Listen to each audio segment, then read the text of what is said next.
Mesdames et messieurs, bonsoir. Ravi de vous retrouver pour cette émission spéciale consacrée au conflit en Ukraine, un an après son déclenchement. Où en est la situation? Quelles en sont les conséquences sur le monde, l'Occident en l'occurrence, mais aussi sur la Russie? Ce conflit a eu des répercussions géopolitiques et économiques, notamment sur la scène mondiale, engendrant une reconfiguration des pôles de force. Un an après le déclenchement du conflit, un recul s'impose. Le débat est lancé.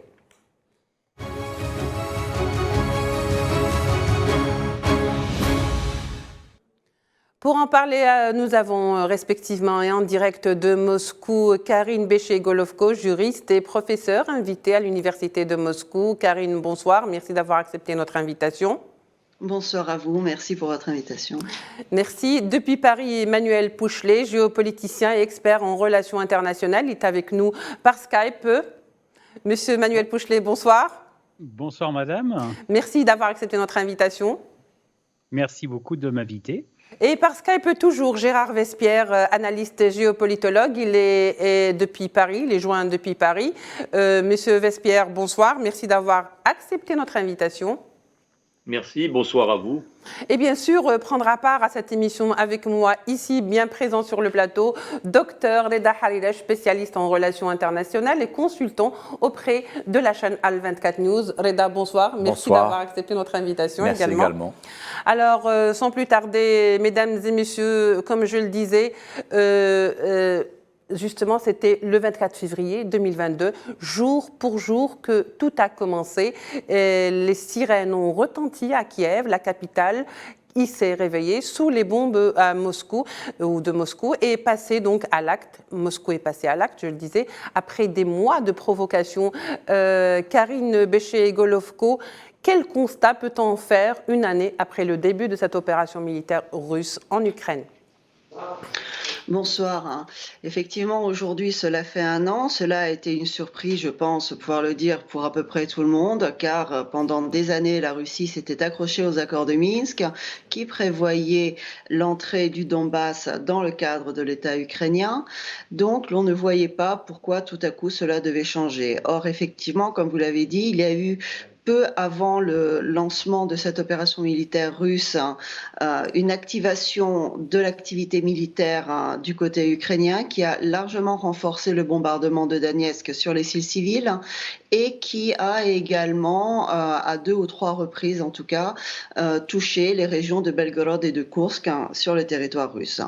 Donc il y a eu certains éléments précurseurs, on va dire, à une dégradation de la situation. Aujourd'hui, il est extrêmement difficile de dire très concrètement où nous en sommes, parce que la situation est toujours, on va dire, en changement complet. Tout ce que l'on peut dire, c'est que le monde global, c'est-à-dire qu'avec un centre de décision politique atlantiste accepté plus ou moins partout, est aujourd'hui remis en cause très fortement, à la fois par l'opération militaire elle-même qui montre la volonté de la Russie de ne pas se fondre dans cet ordre global et donc revendique le droit à la défense de son intérêt et d'une certaine vision du monde russe, mais également en dehors de la Russie et du champ militaire, on le voit sur le champ politique et géopolitique, avec l'émergence de tout un bloc de pays qui refuse de s'aligner sur les injonctions de la politique américaine. Et cela, on le voit très fort au niveau des votes, des résolutions anti-russes au niveau de l'Assemblée générale de l'ONU. Comme l'a titré d'ailleurs le New York Times ce matin, la Russie n'a pas pu être isolée.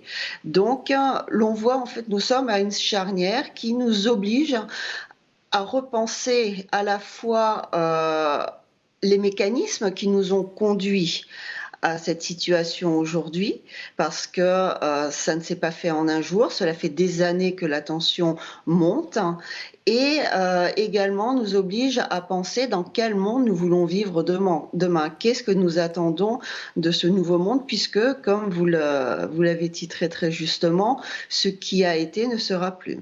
Oui, très bien, Karine Béché. Monsieur Gérard Vespierre, je vous poserai la question autrement dit. Est-ce qu'aujourd'hui, 1 an après la guerre en Ukraine, il est possible de faire le point et de prendre suffisamment de recul pour justement pouvoir faire ce point? Écoutez, oui, 1 an, c'est quand même une très longue période et donc on doit même plus faire qu'un recul, n'est-ce pas? On doit avoir un moment de recueillement parce qu'il y a 300 000 personnes qui ont soit perdu la vie, soit ont été blessées dans cette guerre. Et à partir du moment où il y a donc des deux côtés, Russes et Ukrainiens, militaires et civils, ce genre de désastre humain, on peut peut-être s'abstenir de parler d'opération militaire spéciale, n'est-ce pas? Ce n'est pas une opération militaire spéciale, c'est une guerre. C'est une guerre avec une décision prise par une équipe politique qui habite à Moscou et au Kremlin.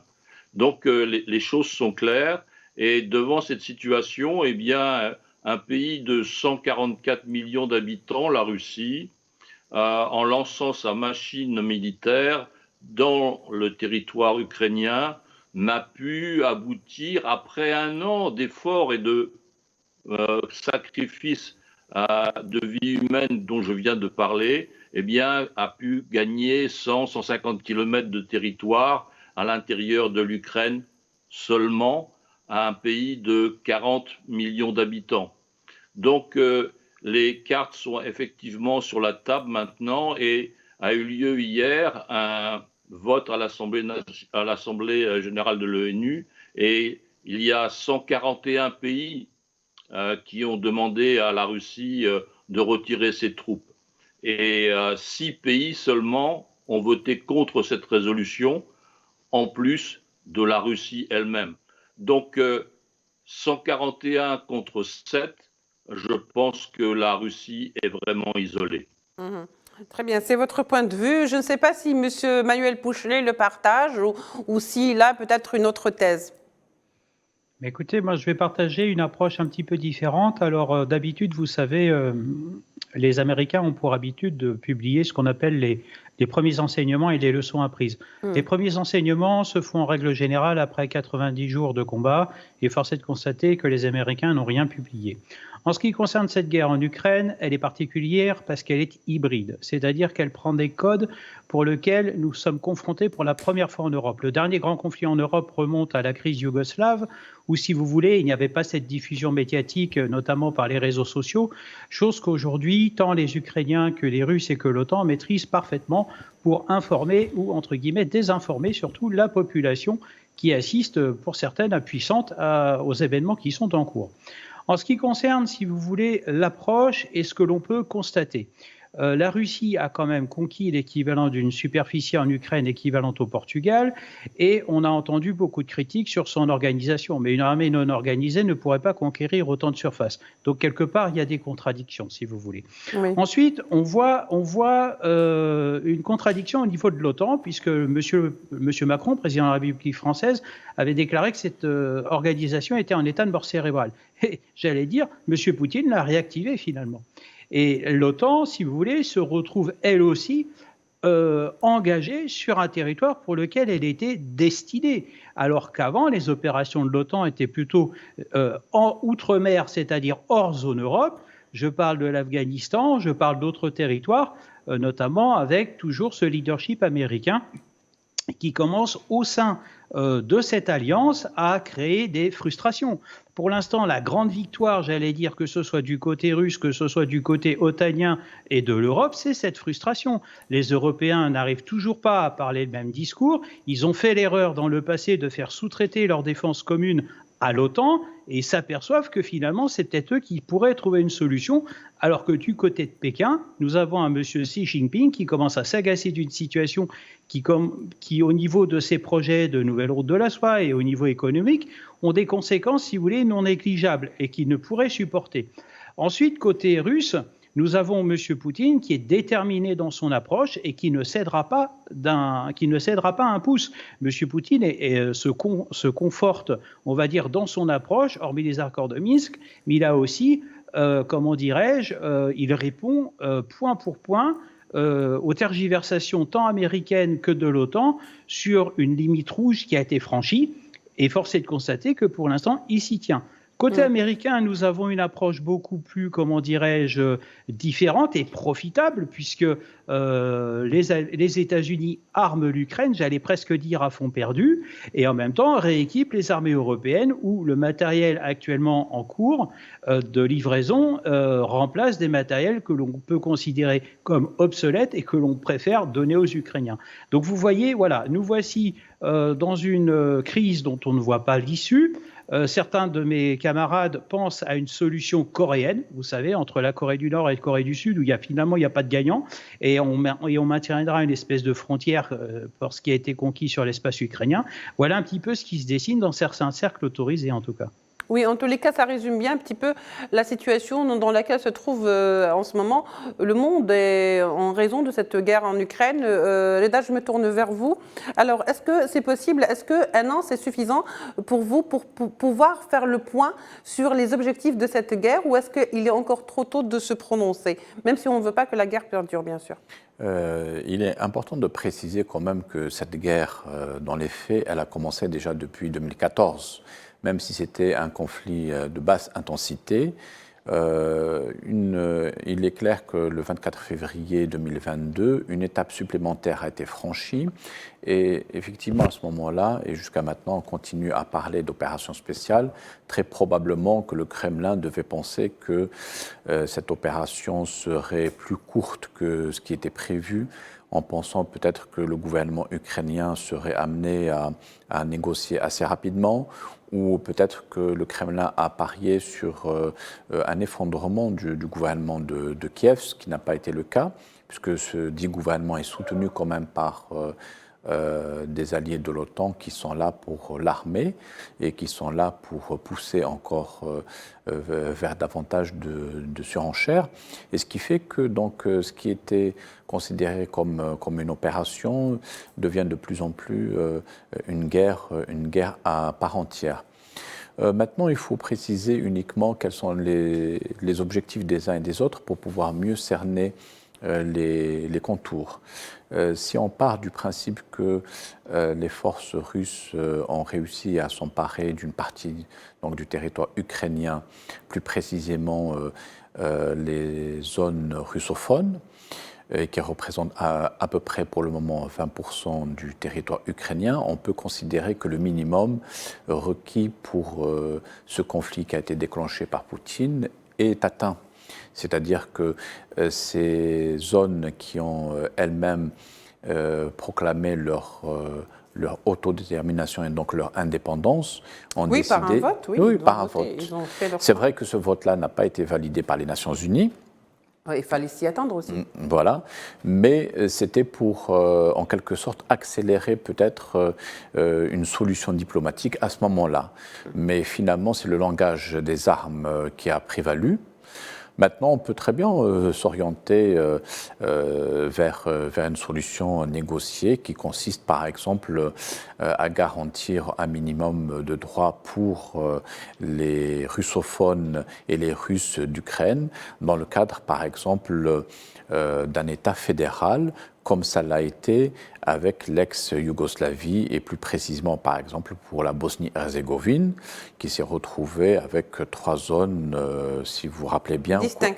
Distinctes, une zone serbe, une zone croate, une serbe et une zone musulmane. Qui ne s'est pas faite sans effusion de sang. Voilà, qui ne s'est pas faite sans effusion de qui ne s'est pas faite sans effusion de sang, mais il ne faut pas oublier que les Russes n'ont pas la mémoire courte. Et à ce moment-là, ils se sont dit que ce conflit a abouti, qui avait éclaté dans l'ex-Yougoslavie, a fini par consumer l'ancienne Yougoslavie qui a disparu de la carte. Donc ils se disent que 25 ans plus tard, c'est ce qui risque de se rejouer en Ukraine et pourquoi pas en Russie même. Donc ils sont beaucoup plus vigilants. Et la porte reste ouverte vers une solution négociée à moyen terme si si les revendications, par exemple, de la forte minorité russophone qui représente 45% de l'Ukraine étaient prises en charge par le gouvernement de Kiev, ça pourrait économiser beaucoup de sang et beaucoup d'argent aussi. En tous les cas, pour l'instant, ce n'est pas le cas. Madame Karine Golovko, alors on vient de l'entendre avec Dr Reda Hriresh, et on sait très bien que, puisqu'on parle de paix, je ne sais pas si c'est un petit peu anticiper les choses, est-ce que ce n'est pas un peu trop tôt de parler de paix, d'autant plus que la proposition chinoise n'a pas été accueillie avec des applaudissements, pour ne pas dire des bouts des lèvres. Alors, qu'est-ce que vous en pensez? Est-ce qu'aujourd'hui, un an après, il est encore trop tôt pour parler de paix? Le problème est que le conflit n'est pas épuisé. Voilà. Donc, il est extrêmement difficile d'en sortir avec des négociations de paix lorsqu'il est toujours actif et que les deux parties, d'une partie l'OTAN, d'autre partie la Russie, ont toutes deux la vocation à pouvoir le remporter, puisque pour l'instant, les choses ne sont pas extrêmement claires. Pour revenir sur les propositions coréennes, yougoslaves ou autres qui ont été faites, elles me semblent assez, on va dire, décalées de la réalité, sans vouloir vexer personne, oui. Simplement parce que finalement, elles rappellent les accords de Minsk. Je vous rappelle que c'est exactement ce qui avait été proposé il y a 8 ans dans le cadre des accords de Minsk. Une fédéralisation, la reconnaissance de droits spéciaux pour les minorités russophones, puisque c'est justement en 2014, comme l'a très justement rappelé votre invité sur le plateau, c'est à ce moment-là qu'a commencé le conflit de façon ouverte. Il a commencé politiquement en 2004, lorsque sous l'égide de l'OSCE, un troisième tour assez surprenant, a été organisé au niveau des élections présidentielles ukrainiennes, ce qui a brisé le système politique, comme on l'a vu derrière. Mais la société elle-même a été brisée en 2014 et l'État, dans sa notion d'étaticité, dans la notion juridique du terme, a disparu à ce moment-là, puisqu'il n'y a plus de fonctionnement régulier des institutions, ni de maîtrise du territoire, ni de la législation. Donc, actuellement, il est absolument inconcevable de voir un véritable processus de négociation se mettre en route. Tout d'abord parce que lorsque l'on entend parler Stoltenberg, par exemple, qui part, mais finalement ça ne changera rien au niveau de l'OTAN, lorsque l'on entend parler Macron, ce sont des personnes qui demandent une paix qui soit fondée finalement sur la capitulation de la Russie.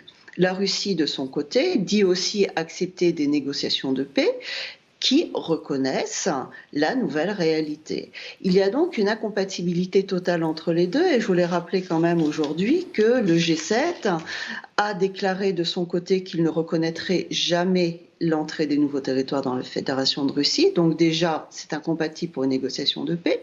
Et Blinken vient de déclarer devant les Nations Unies que justement les États-Unis sont contre un cessez-le-feu, qu'il soit temporaire ou total, sans conditions préalables, c'est-à-dire sans capitulation de la Russie. Donc nous ne sommes absolument pas du tout dans une configuration de négociation, parce que cela entraînerait la perte et la chute de l'une des deux parties au conflit. Si jamais la Russie récupère ses territoires et arrive à pacifier la situation, c'est un échec flagrant pour l'ordre globaliste qui utilise quand même ce conflit ukrainien, qui est en train de voir d'autres conflits à côté aussi, pour justement montrer que l'on ne peut pas s'opposer à cet ordre, sauf à perdre son existence étatique. Donc il ne peut pas y avoir négociation. La Russie elle-même, ses dirigeants l'ont répété plusieurs fois, joue son existence. Pour elle, c'est une guerre existentielle. Elle ne peut pas se permettre de perdre le territoire du monde russe, sinon elle se perd. Quelle est la Russie sans monde russe ?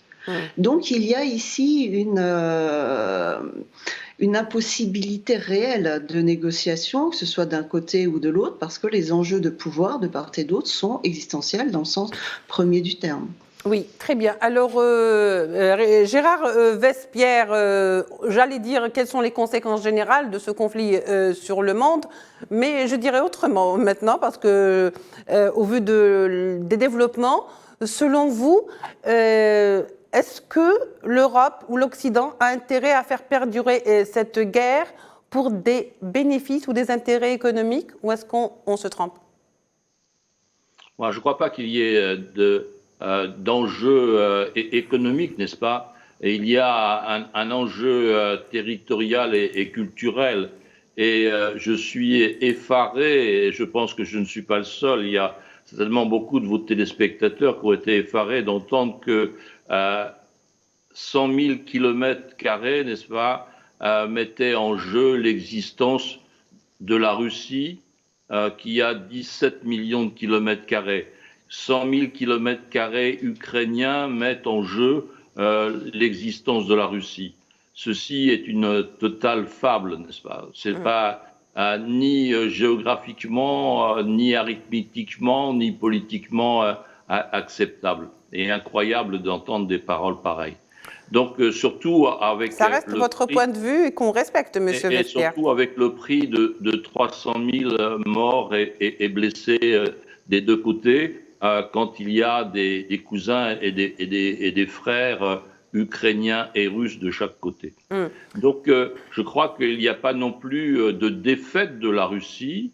Il ne s'agit pas de cela. Il s'agit que la Russie reprenne ses troupes et rentre chez elle. C'est aussi simple que ça. Donc, il n'y a pas d'enjeu économique. Il n'y a pas de volonté des pays de l'Union européenne d'avoir un quelconque gain économique dans cette situation-là. Au contraire, on voit que les conséquences vis-à-vis de l'économie globale sont plutôt négatives, puisqu'il y a eu un impact à la fois sur les matières premières énergétiques et sur les matières premières alimentaires. Donc une hausse des prix par la rareté due à la guerre. Donc il n'y a pas d'enjeu fondamentalement économique, à savoir des gains de ce conflit, et d'où la nécessité, aussi bien d'un point de vue humain que d'un point de vue politique, de l'arrêter, et c'est la demande de 70% des pays de l'ONU.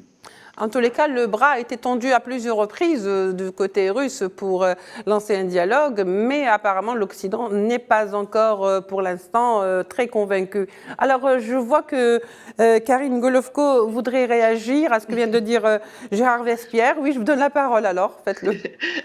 Non, c'est juste que la façon de compter est assez surprenante si l'on parle de géopolitique, si on n'est pas comptable, hein, parce que l'enjeu, ça n'est pas le nombre de kilomètres carrés. L'enjeu, il est stratégique. Et il me semble que lorsqu'on fait la géopolitique, l'on comprend justement que parfois, même des toutes petites superficies peuvent présenter un intérêt stratégique réel. Et en ce qui concerne la question de la présence des troupes russes, je rappellerai là aussi justement cette question très juridique qui, je comprends, est absolument secondaire dans un monde de la politique et de la com, mais quand même ces territoires, du point de vue du droit interne russe, sont rentrés en Russie. Donc justement, l'armée russe, elle, pour le coup, elle est sur son propre territoire. Le fait que ces territoires ne soient pas reconnus comme tels par la communauté internationale, je dirais, c'est son problème à la communauté internationale. Si un État ne peut pas déterminer en fonction de sa propre législation et de la volonté populaire qui est exprimée quelles sont ses frontières, dans ce cas-là, on dit que les États n'existent plus en tant que tels. C'est ça le monde de la globalisation. Quand c'est cette mythique communauté internationale qui va déterminer quel est réellement l'état de vos frontières. Donc là, on voit bien par contre, hein, c'est plus sérieusement justement, c'est ce conflit et cette difficulté avec l'entrée de ces territoires parce que il y a un flou objectif sur la question des frontières, d'une partie des frontières de la Russie. L'Occident prétend agir sur le territoire ukrainien, la Russie, elle, décide d'agir sur le territoire national russe. Donc nous avons ici la confrontation justement réellement de ce qui illustre ce conflit. D'un côté, cette globalisation, quand c'est cette communauté internationale qui détermine quel doit être l'État, par rapport à cette vision du monde des États et des nations qui fait prévaloir le droit national et la volonté exprimée par les populations en cela. Voilà, je pense que vous êtes exprimé à ce sujet.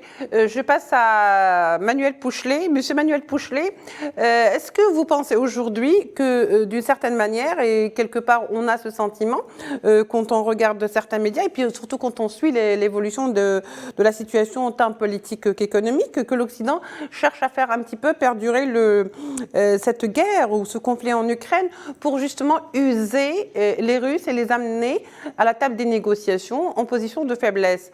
Est-ce que c'est le cas ou est-ce que c'est juste une vue de l'esprit? Je vais avoir une approche un petit peu différente de ce qui vient d'être dit. Moi, je pense très honnêtement que l'erreur, elle vient pas de l'Occident, mais soyons plus précis, des Américains. Parce que les Américains, si vous voulez, ils font une erreur stratégique grave. Ils s'immiscent, comme à leur habitude depuis 1945, dans tous les conflits mondiaux.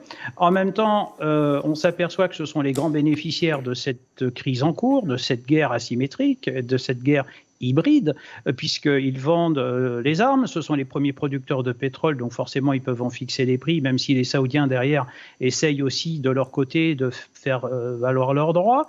Mais quelque part, il y a une autre approche. Je pense que l'entêtement de l'Occident, j'allais plutôt dire des Américains et des Européens, notamment la déclaration de certains chefs d'État, et d'aller jusqu'à ce que l'on prononce, je dis bien, la défaite de la Russie. Mais c'est faux, il n'y a personne qui va gagner, il n'y a personne qui va perdre dans cette affaire. Parce que, si vous voulez, j'ai en mémoire la pensée de Clausewitz, la guerre, c'est imposer à l'adversaire l'exécution de notre volonté. Imagine, si l'on part du principe que l'Ukraine, qui s'est vue conquérir des territoires qui sont maintenant sous autorité russe et qui appartiennent à la Russie, l'objectif pour la Russie, et là ça va être un défi pour ce pays, ça va être la phase de stabilisation. Moi personnellement, j'ai participé au conflit yougoslave en tant que militaire, sous mandat ONU et sous mandat OTAN, et croyez-moi que la stabilisation de la Bosnie-Herzégovine, c'était un enjeu tant pour l'ONU que pour l'OTAN, et d'ailleurs pour y arriver, il a fallu que les Américains tranchent et décident avec les accords de Dayton. Donc vous voyez, encore une fois, ce sont des Américains qui ont encore une fois solutionné un problème européen. Revenons à l'Ukraine. Je pense que pour l'Ukraine, il sera aussi difficile de reconquérir cet espace, que ce soit sur le plan militaire, mais aussi sur le plan des cœurs. Le général Petraeus en Afghanistan parlait de la paix des cœurs. C'est ça qui est le plus difficile à comprendre aussi. Mais là, nous sommes face aussi à des enjeux qui remontent à l'histoire. Et comme le disait Churchill, quelque part, un peuple qui méconnaît son histoire est condamné à la revivre. Donc, en fait, c'est une approche qui est un petit peu différente. Je ne pense pas qu'il y ait des gagnants et des vaincus. Je pense que le grand gagnant pour l'instant de cette affaire, c'est la frustration. Et croyez-moi que les Occidentaux, une fois que cette frustration que pour certains pays, notamment les Américains, entretiennent, ça va être une facture qui va être douloureuse, puisqu'en France, nous assistons par exemple à un déclassement de la classe moyenne avec des signaux inquiétants de déstabilisation, notamment de crise. On parle de grève et on parle aussi de manifestations. Donc, si vous voulez, je pense que cette affaire n'est profitable à personne. Toutes les économies sont touchées, puisque nous parlons de globalisation. Moi, je préfère dire de mondialisation, avec une imbrication de toutes les économies. Je pense que la plus sage décision est d'arrêter, de trouver un compromis, et ensuite de commencer dès à présent, j'allais dire, une fois que le conflit est terminé, ce sera l'enjeu pour relancer éventuellement l'économie, la reconstruction. Oui, alors je me tourne vers vous, Reda. Y a-t-il réellement une nouvelle carte géopolitique qui est en train de se dessiner après cette guerre en Ukraine? Incontestablement, ce conflit a poussé les principaux acteurs à se positionner les uns par rapport aux autres. Donc l'Union européenne s'est retrouvée donc, entre les mains de l'OTAN, et donc elle est davantage dépendante pour sa sécurité donc de la volonté des États-Unis. Et par la force des choses, la Russie a été poussée dans les bras de la Chine pour notamment assurer sa survie et ses arrières, ne serait-ce que d'un point de vue économique. La Chine joue un rôle au niveau de l'arrière-cour pour approvisionner la Russie et assurer un fonctionnement convenable pour Moscou depuis un an. Alors, est-ce qu'on peut parler d'alliance à court terme, ou plutôt d'alliance vers une nouvelle réelle politique où on verrait deux grands blocs hégémoniques, c'est-à-dire le bloc occidental qui est traversé par l'Atlantique, donc l'Europe et les États-Unis, et un autre bloc eurasiatique, notamment avec une alliance entre Pékin et Moscou. On verra bien. Peut-être qu'il est trop tôt pour se pencher sur cet aspect-là, parce que le conflit, il est en cours et les alliances peuvent bouger, hein, parce que nous ne sommes pas dans un cercle restreint, d'autant plus qu'il y a d'autres pays qui sont concernés par ce conflit. Je pense notamment aux pays de l'hémisphère sud, qui en subissent les conséquences en matière d'approvisionnement, par exemple, de denrées alimentaires, comme le blé et d'autres produits de première nécessité. Oui. Donc, il faudra distinguer entre ce qui relève du court terme, c'est-à-dire d'une alliance tactique entre des alliés qui sont obligés de se serrer les coudes, et sur ce nouvel ordre mondial qui, quoi qu'on dise, va finir par émerger dans les années qui viennent. Oui, très bien. Alors, je reviens vers vous, Karine Golovko. Alors, nous avons tous vu et regardé et écouté le discours de Vladimir Poutine. Et je pense qu'il ne s'est jamais trouvé, on ne l'a jamais vu dans une position de force telle que ce fut le cas lors de ce discours. Il y a une phrase quand même à retenir, nous allons atteindre nos objectifs. Alors, quels sont les objectifs de Poutine qu'il pense n'avoir pas encore atteints ? C'est une bonne question parce que quand même, soyons honnêtes, dès le départ, la formulation des objectifs était quand même assez floue. Parce que dénazification, pacification, sans vouloir remettre en cause le régime, c'était quand même assez spécifique. Donc là, il y a en tout cas un message qui est passé ces jours-ci, c'est le fait que oui, ça avance lentement, mais on ne va pas s'arrêter parce que de toute façon, c'est la question de la sécurité de la Russie qui est en jeu. Donc ça continue parce que n'oublions pas que lorsque l'on parle dans le discours occidental qui est très confortable de cette armée ukrainienne qui toute seule, ce petit pays, se bat contre la Russie, de l'armée ukrainienne comme ukrainienne, il reste plus grand-chose. Ça fait quand même des années que les programmes de l'OTAN sont en place. Les soldats ukrainiens sont formés en Occident. Les munitions, etc., viennent des pays de l'OTAN. Donc, l'armée ukrainienne, en tant qu'ukrainienne, elle, en gros, elle a fini en 2014. Là, il faut aussi arrêter un petit peu de prendre les gens pour des idiots, et c'est aussi pour cela que la Russie, effectivement, n'est pas ce grand pays gigantesque à côté qui va écraser la toute petite Ukraine, mais elle est en face justement à une armée qui est complètement prise en main par l'OTAN, que ce soit militairement, que ce soit également au niveau du renseignement. Donc effectivement, c'est un combat de titans. Et c'est ce que Poutine a voulu dire, que le combat est difficile, mais de toute façon, il est hors de question de laisser tomber. Ce qui était très intéressant aussi dans son message, c'était tout ce qui était autour de la dimension militaire, car finalement, il a parlé très très peu de la dimension militaire en tant que telle, mais beaucoup des gens. Et justement, il a mis l'accent sur cet aspect social, sur l'aspect économique, sur le fait que malgré la quantité absolument surprenante de sanctions qui sont adoptées contre la Russie, qui est beaucoup plus que l'Iran, beaucoup plus que contre la Corée du Nord, l'économie russe continue et surtout la société n'est pas déstabilisée. Et ça, c'est un point extrêmement important parce que l'on sent ici, en tout cas, une certaine tranquillité, cette espèce de force tranquille de la Russie.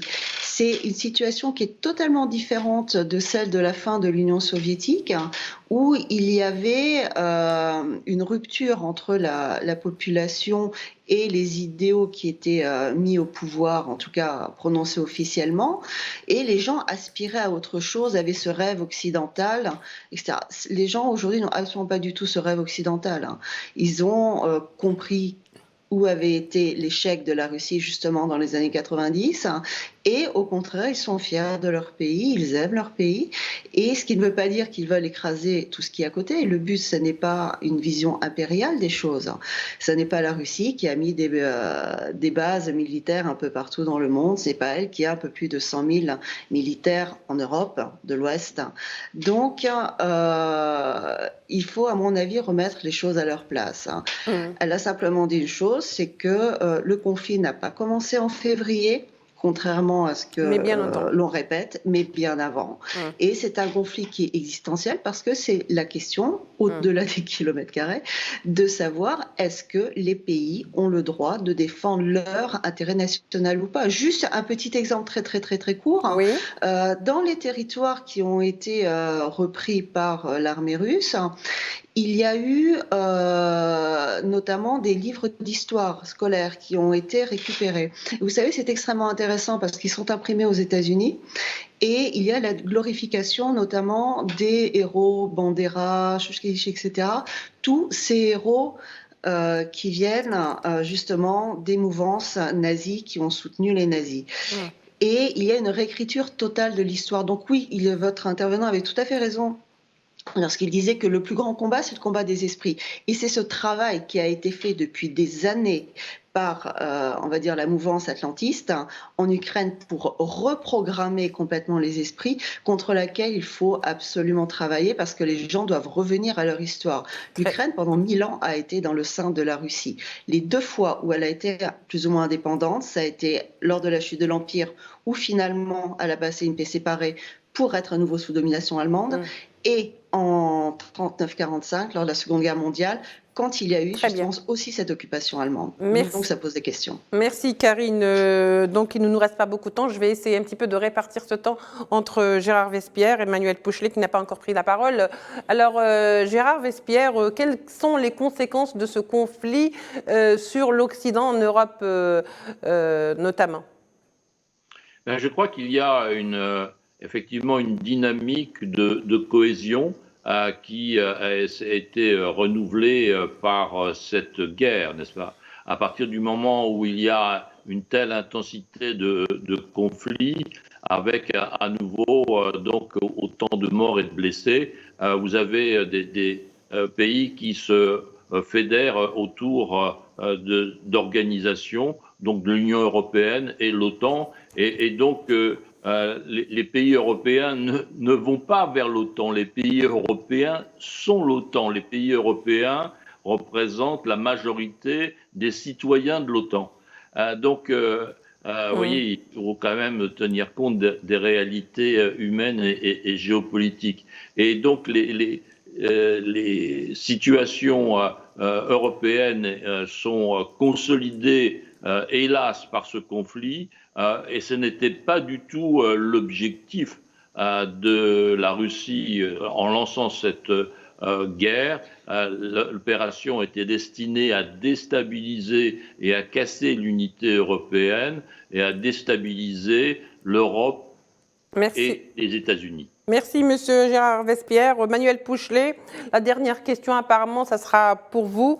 Alors, dites-nous, l'Ukraine est-elle la victime, une sorte de bélier, comme dirait l'autre, de l'Europe, car les enjeux, on le sait très bien, dépassent de loin le territoire ukrainien? Non, je pense que l'Ukraine est ni plus ni moins que la concrétisation des contradictions occidentales, américaines et européennes. Moi, je préfère séparer le bloc occidental en ces 3 entités. De toute façon, l'Ukraine, malheureusement, va payer le prix fort, on va dire, des injonctions européennes et notamment américaines. Maintenant, je pense que la solution de paix est à trouver. Parce qu'il y a des populations qui souffrent, il y a des populations qui se divisent, et ça risque d'avoir un effet, si vous voulez, incommensurable au niveau des pays européens, où il y a déjà des signes inquiétants de rupture. On le voit avec la Hongrie, mais en même temps, j'allais dire, pour conclure, j'emprunterai parce que je m'intéresse à la culture slave et russe notamment, ce proverbe russe, si vous voulez, 50 brebis sans berger ne constituent pas un troupeau. Le problème est de savoir qui est le berger. On va le trouver certainement, M. Emmanuel Pouchelet. Alors, je crois qu'il nous reste encore quelques secondes. Reda, tu veux conclure peut-être? Oui, je voudrais dire que ce conflit n'est pas amené à durer indéfiniment. Et généralement, les conflits prennent fin lorsque les adversaires soit sont épuisés, soit ils finissent par se lasser.